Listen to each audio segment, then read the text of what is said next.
जन्म साखी बाघ की साखी।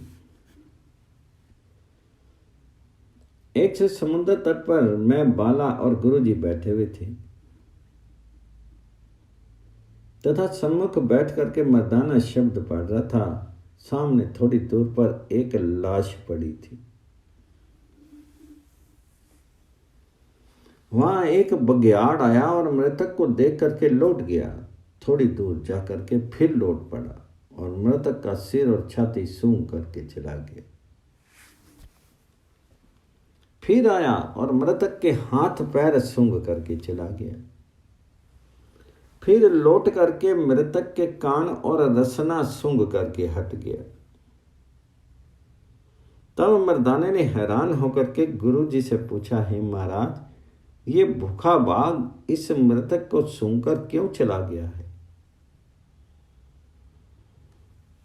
तब गुरु जी ने मर्दाने की बात सुनकर के बाघ को अपने निकट बुला करके कहा, हे बाघ, तुम भूखे हो, इस मृतक का मांस क्यों नहीं खाते? तो उसने कहा, हे महात्मन, आपके दर्शनों से मेरा मन शुद्ध हो गया।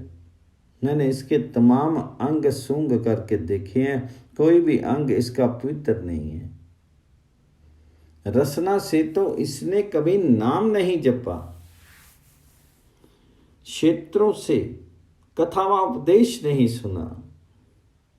पैरों से ये पापी कभी किसी मंदिर गुरुद्वारे तक नहीं गया और ना ही तीर्थ यात्रा की है।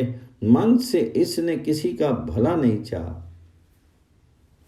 हे भगवान, अधिक क्या कहूं, इसका कोई भी अंग उत्तम नहीं। इसका मांस खाने वाला अधोगति को जाएगा क्योंकि नीच है। हे महात्मन, इसके मांस को खाकर के प्राण रक्षा करने से तो भूखे मर जाना ही उत्तम है। गुरु जी ने प्रसन्न होकर के उस मृतक और उस बाघ की ओर देखा। तब उन दोनों की कल्याण हो गई। तब गुरु जी ने कहा, हे मर्दाना, जो प्राणी पुरुष शरीर धारण करके भी भला काम, परमात्मा का स्मरण आदि का शुभ कर्म नहीं करते, उनका होना निष्फल तथा व्यर्थ होता। मनुष्य देह उत्तम गति प्राप्त करने को मिलती है।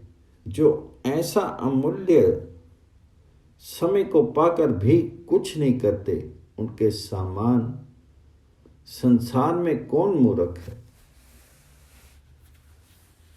उसकी कभी भी सदगति नहीं होती है। ये सुन के मैं और मर्दाने ने गुरु जी को नमस्कार किया। बोलो बाबा नानक देव जी की जय।